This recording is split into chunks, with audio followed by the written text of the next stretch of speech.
Então, as últimas aulas de ciências foram relacionadas ao ambiente, aos animais, aos problemas ambientais que a gente vem enfrentando, como poluição, desmatamento, todos os problemas que vão nos prejudicando e que, de certa forma, quem causa tudo isso é o homem, né? O ser humano. E aí, nós vamos mudar um pouquinho a direção do conteúdo. Agora, nós vamos passar a estudar sobre o corpo humano, sobre o ser humano. O nível de conteúdo vai dar uma mudada um pouquinho. Então, nós vamos estudar hoje o ser humano, a estrutura do nosso corpo. O nosso corpo é formado por quê? Pelo quê? O que é que tem dentro dele? O que é que faz com que a gente consiga andar, respirar, falar? Tudo isso, a partir de agora, vai ser estudado nos próximos conteúdos de ciências. E hoje, Tia, de acordo com o cérebro, não é, tia? e hoje nós vamos começar falando do corpo humano em geral, do nosso corpo em si, a estrutura dele. O que é que forma o nosso corpo, né? Então, vamos começar, o assunto ele é bem interessante. Vamos iniciar. Na página 146, a gente tem aí, ó. Cada pessoa é um ser único, diferente de todos os outros seres, em muitos aspectos, como é o caso da aparência externa. Apesar de herdarmos características comuns de nossos pais e de nossas mães. Então, o fato importante e o primeiro fato do conteúdo foi esse, que ninguém é igual a ninguém. Nossa estrutura humana é totalmente diferente. Às vezes, irmãos gêmeos são totalmente diferentes. Tem alguns que são idênticos, mas sempre tem alguma coisinha que faz a mãe perceber a diferença entre os dois. E tem outros que não são tão parecidos assim. Então, isso é por causa das heranças genéticas, do que a gente herda dos nossos pais. Cada pessoa tem essa herança. Cada pessoa possui a herança genética dos pais. Às vezes, a gente chega a herdar uma genética que é de um parente bem distante, por exemplo, de um avô, de um bisavô, de um tataravô. De repente, por exemplo, eu conheço uma pessoa que ela não tem características na família de pessoas ruivas. E a criança nasceu ruiva, o cabelinho vermelho, todo ruivinho. E depois a mãe do menino percebeu, que era um tio dela, um tio bem distante, mas era tio de verdade. E aí ele herdou essas características. Então, essas heranças, elas estão no nosso sangue. Nós herdamos tanto do pai, da mãe, de um avô, de uma avó, de um tataravô, mesmo que seja distante, mas a gente herda. E aí, eu costumo comparar o nosso corpo com uma máquina.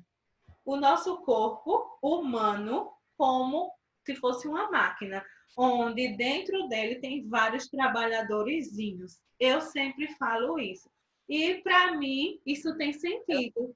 Enquanto a gente está dormindo, por exemplo, tem um monte de órgãos trabalhando. Enquanto a gente está dormindo, tem um monte de órgãos trabalhando que não podem parar nem um minuto. É por isso que eu comparo o nosso corpo como se fosse na verdade, nem uma máquina, uma empresa, onde dentro dele tem vários trabalhadorzinhos, cada um com a sua função.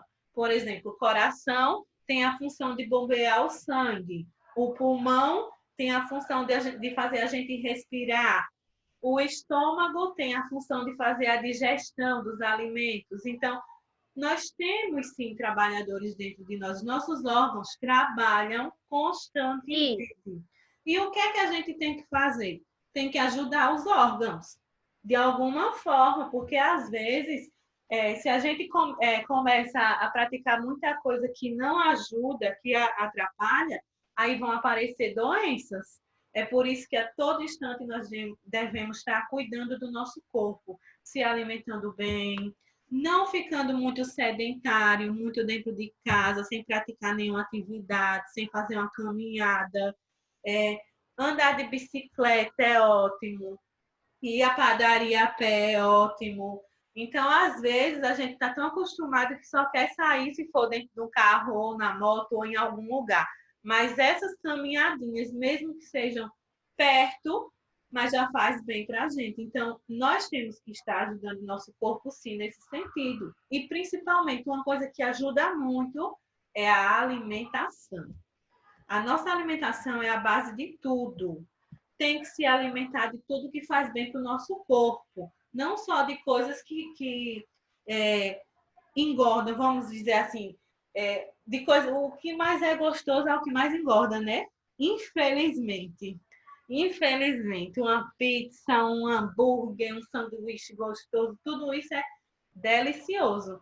Mas não tem tudo que o nosso corpo precisa nesses alimentos. Se a gente acostumar ficar nesse hábito de só comer essas coisas, a gente se prejudica. Vai aparecer doenças, vão acabar nos prejudicando de alguma forma. Então, vamos se alimentar de frutas, verduras.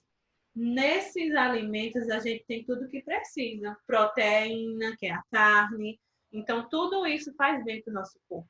Vamos lá, vamos. Vitamina. Isso mesmo. Para o assunto, senão a gente não sai do foco. Já já eu deixo vocês falarem, não se preocupe, viu? Então vamos lá. Aí aqui, ó, nós temos a genética. A genética é isso que eu acabei de falar para vocês sobre a herança. Tudo que a gente herda dos nossos pais, as características físicas que nós herdamos dos nossos pais ou familiares. A cor do olho, a cor da pele, o cabelo, o formato da boca. Tudo isso são heranças genéticas. É como se pegasse um pouquinho de um pouquinho de outro. Às vezes, tem pessoas que dizem que o filho é a mistura do pai e da mãe. Tem algumas coisas do pai e outras coisas da mãe. E, na realidade, é isso mesmo. Nós herdamos algumas coisas do nosso pai, outras coisas da nossa mãe. E, assim, nós somos formados através dessas características. Então, às vezes, tem alguém que herda a cor do olho do pai, aí herda o tipo de cabelo da mãe. Então, é uma mistura, uma mistura. Vamos lá. Aí, na página 146, nós temos outras coisas também, falando da genética. Vamos lá. Ó. Essas características são estudadas pela genética, ramo da biologia que estuda a hereditariedade, a estrutura dos genes e as suas funções. O gene é a unidade fundamental responsável pela hereditariedade. Os pais passam para os filhos certas características como o tipo e fator sanguíneo. Então, aqui vocês já sabem qual é o tipo sanguíneo de vocês. E eu sei, só que eu esqueci. Quando for E o meu é AB. Pronto. E o meu é o positivo, tia. Ótimo. Ô tia, e meu pai tem o mesmo tipo sanguíneo. Sim, eu também tenho o mesmo da minha mãe. Do meu pai não, do meu pai é O negativo. E da minha mãe é A positivo, o meu também é A positivo. Então, é bom vocês saberem o tipo sanguíneo de vocês, sim. Sempre, quando for fazer de sangue, já aproveita e já faz esse exame para saber o tipo sanguíneo. É importante. Diga, Rebeca. Tia. Qual é a diferença desse negócio de positivo e negativo? Como faz? Não, tia, para saber a diferença. Qual é a diferença do negativo para o Porque, ó, tem, por exemplo, quando tem alguém precisando de doação de sangue, para que a outra pessoa doe, tem que saber o tipo sanguíneo dessa pessoa. Por exemplo, o A positivo, tem as pessoas de quem o A positivo vai receber. Tem alguns tipos sanguíneos que são doadores universais, ou seja, pode doar para qualquer tipo, e tem outros que são receptores universais. Esses são bons. Por quê? Porque recebe de todo e qualquer tipo sanguíneo.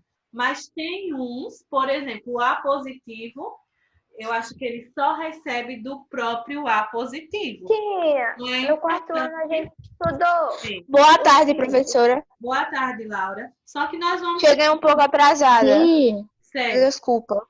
tem problema não. Nós vamos chegar numa parte da ciência que nós vamos estudar tudo isso. Nós vamos estudar tudo isso direitinho. Quem recebe, quem pode doar, entendeu? Os tipos sanguíneos. Diga, Vinícius. Tia, Oi. o meu é A negativo. Muito bem. Importante saber sim, viu? Tipo sanguíneo. Arthur Correia, qual a diferença de A positivo e A negativo? Então, a diferença é que para se receber ou se doar, tem que ter o tipo sanguíneo específico. A gente não vai dizer que o sangue é diferente um do outro, a gente vai dizer que cada tipo sanguíneo tem as suas características. É por esse motivo que uma pessoa do tipo A não poderia receber de um tipo O, de um tipo A negativo, entendeu? Porque o sangue, ele rejeita. Quando a pessoa está precisando de doação de sangue, se não for o tipo compatível com o dela, o sangue volta. O organismo da pessoa não aceita, entendeu? Isso a gente vai ver detalhadamente depois, para você não se confundir. Mas vamos lá. E aqui, ó, embaixo a gente tem, hoje por meio do exame de DNA, é possível a identificação da paternidade. O exame de DNA não se faz só por meio do sangue. É possível realizar tal identificação por fios de cabelo, por pedaços de unha e de pele. Então, antigamente, esse exame ele era restrito somente ao sangue. As pessoas só conseguiriam saber pelo sangue. Mas aí, depois do estudo feito, puderam perceber que através do fio de cabelo, através de um pedaço de unha, de pele, a pessoa consegue identificar a paternidade. E outra coisa. Pele, tia. Oi. De pele. Sim, sim. Por exemplo, um pedacinho de pele sua pode sim ser útil no exame de DNA. Sim, como é que vai ter? Esse exame de DNA ele é muito importante em investigações. Por exemplo, quando ocorre algum crime, alguma coisa assim, a pessoa, através do exame de corpo de delito, que eu não vou entrar em detalhes, porque eu acho que vocês ainda não ouviram falar isso, mas a pessoa consegue saber quem pegou em tal canto, quem pegou em uma arma, através das digitais, não é? E, às vezes, isso ajuda também. Tia, Oi, Silvia. tia, eu queria falar quando a senhora estava falando, sabe aquele negócio de exercitar essas coisas? De quê? De se exercitar essas Ah, coisas? entendi. Tia, eu vi um vídeo que um menino, ele não gostava de se exercitar e ele só comia besteira. Aí ele só vivia doente. Já o amigo dele gostava de se exercitar e comia mais fruta do que essas besteiras. Aí, tia, o menino ficou doente e teve que ir pro hospital. Aí, quando o menino chegou do hospital, ele viu que era ruim ficar doente de verdade, sabe? Pra tomar soro. Aí ele foi comer, tipo, fruta, essas coisas. Tia, em um mês ele tava bem magrinho e não ficava mais doente. Tipo, Mais era raro. saudável, né? Entendi. Diga, Sara. Tia, você nunca a senhora falou de comer coisa saudável? Sim. Quando eu era pequena, eu preferia, como é que é? Comer comida saudável assim, que minha mãe fazia, do que tomar leite na mamadeira. Realmente, tem criança que prefere mais o alimento do que o leite. E isso é até melhor, né? Porque tem mais vitamina. Diga. E se minha mãe fosse me dar leite, eu ia vomitava tanto. Ixi, não gostava não, era? Isso é um trabalho que dá para Não gosto. mães que vocês nem imaginam. Ô tia, eu A não mãe gostava sofre de quando o filho não gosta de tomar leite na mamadeira. Pois é. Pedro Arthur, quer falar? Quero, tia. Na questão de se exercitar, tia, a minha tia tem, sabe quantos anos, tia? Quantos? Uns 82, tia, ou uns 72, tia, não me lembro direito. E ela se exercita mais do que o meu avô, tia. Ela caminha, quando a gente vai pra praia, tia, ela caminha a praia muitas vezes, tia. Aí eu fui uma vez, só uma vez, tia, já voltei morrendo, tia. E ela de boa. Pois é, porque quanto mais a gente pratica o exercício, a gente vai acostumando com aquilo, aí não sofre. Ela é do que o meu avô, vó. É do que cadê, tia? Ó, outra coisa aqui embaixo, ó, os genes compõem o nosso DNA, que encontra-se no núcleo das células e é responsável por transmissão das características entre pais e filhos, ocorrida na reprodução por gametas. Em nossas células, 50% do DNA é herdado do pai, 50% da mãe. Por isso, os filhos possuem muitas semelhanças com seus genitores. Tem criança que é idêntico ao pai e outras à mãe, não é? Isso tudo está nas Tia, muita características. gente fala que eu sou muito parecida com meu pai. Sim, pois é. Aí vamos agora estudar as células. As células, na página 147, onde Eu acho que eu não puxei nada da minha mãe. o nosso corpo ele é formado por bilhões de células. Então, nós temos vários tipos de células e cada tipo de célula tem suas funções. Cada tipo de célula possui suas funções. As células, a estrutura das células geralmente é essa aqui, ó. Ela é composta pela membrana, que é essa partezinha exterior que envolve a célula. Nós temos o citoplasma, que é essa parte do meio, e nós temos o núcleo, que é a parte interior da célula, que é a parte de dentro da célula. E é exatamente aqui, ó, o núcleo, que é responsável por transmitir essas características para a gente, que foram faladas agora, essas características hereditárias. Vamos aí na 147, ó. O corpo humano e o corpo da maioria dos seres vivos são formados por milhões e milhões de pequenas partes vivas, chamadas células. Então, células é a menor porção, menor unidade do nosso corpo. Elas são as menores unidades do nosso corpo. Nós não podemos ver uma célula a olho nu. O que é olho nu? Sem nenhum aparelho. Não é possível. Nós precisamos de um aparelho, de um microscópio, porque a célula ela é muito pequena. É a menor parte do nosso corpo. E elas são partes vivas totalmente importantes, extremamente importantes. Vamos lá. As partes de uma célula. Vamos para a membrana. Então, como eu falei, essa partezinha aqui, ó, do exterior é a membrana. Ela envolve e protege a célula. Por ela entram substâncias como água, alimentos, oxigênio e saem outras substâncias que não servem para a célula. Então, essa é a função da membrana. O citoplasma é a parte compreendida entre a membrana e o núcleo, ou seja, ele fica no meio aqui, ó. Essa é o citoplasma. Nessa região estão contidas as estruturas responsáveis por várias funções, como a nutrição, respiração celular, transporte de substâncias.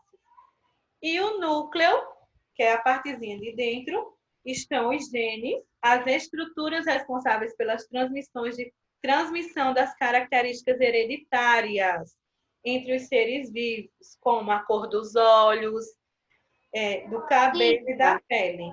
Diga. Tia, a célula, ela é igual o vírus que não dá para ver, só dá para ver com Sim. algum... Exatamente. Ela é tão pequena que a gente não consegue ver. Não conseguimos ver. Vamos lá, ó. Os seres vivos, eles se dividem em unicelulares e pluricelulares. Quando a gente diz uni vem de único, de uma. Então, aqueles seres que são compostos por uma única célula são chamados de unicelulares. Já os pluricelulares, que no caso nós nos encaixamos nesse, nós somos seres pluricelulares, nós possuímos mais de uma célula. Nesse E caso, a gente e os animais, né? e os animais também, com certeza. Vocês podem ver aí na 148 as características das células. Quanto ao tamanho, as células podem ser macroscópicas, quando podem ser vistas a olho nu. Então, a gema do ovo é a única célula que nós podemos ver a olho nu. A única, porque nós não precisamos de nenhum aparelho. Nós conseguimos ver ela, mas não precisamos de aparelho. Já E aí é muito grande. microscópicas só são vistas com auxílio de microscópio, como as células do sangue, por exemplo. Nosso sangue ele é composto por célula. Quando a gente corta, a gente vê só o sangue, não é? Mas dentro dele nós temos diversas células. E aí, Tia, vocês então, estão quando, vendo? Diga. então, quando a gente se arranha, que sangra, que sai sangue, sai também células? Sim, sim, o nosso sangue ele é composto por células. E aí sai Aí, ó, milhões de células. só que a gente sabe que não podemos ver, né? Vocês estão vendo aí a forma das células, o formato de algumas células. Olha as células do sangue, olha como elas são. Assim. Estão vendo aí no livro 148. Células dos músculos, células nervosas e a célula adiposa de gordura. Então, aí estão alguns tipos de célula, o formato de algumas. E a gente finaliza com a citologia. A citologia é a parte da biologia que estuda as células. Então, citologia é a É bem estranho essa célula. biologia que estuda as células. É muito importante isso. A partir de agora, nossos assuntos vão ser relacionados a isto. Ao nosso corpo, a estrutura do nosso corpo. O que forma o nosso corpo, o que pode ajudar o nosso corpo a se manter saudável e o que pode ajudar o nosso corpo a contrair doenças, como a gente viu. Agora, depois desse vírus, as pessoas começaram a ter muito cuidado com a higienização. E isso não deveria ser feito somente de agora. As pessoas passaram a ter muito cuidado com a imunidade. Muita gente comendo fruta, tomando suco de laranja todos os dias e um monte de coisa, e kiwi. E isso Sim, eu tomo vitamina. agora. Isso, há muito tempo a gente já deveria ter começado a entender que é importante, sim, ajudar o nosso corpo a se manter saudável. Mas é bom que agora muita gente despertou e entendeu que nós devemos cuidar mais, ter mais cuidado com o nosso corpo, porque assim nós não vamos adoecer facilmente. Ó, o nosso tempo está acabando. Eu vou encerrar e já vou voltar e a gente continua a aula, viu? Aí vocês poderão falar, tirar as dúvidas sobre o assunto, viu? Viu? Até já. Viu? Até já. Tchau.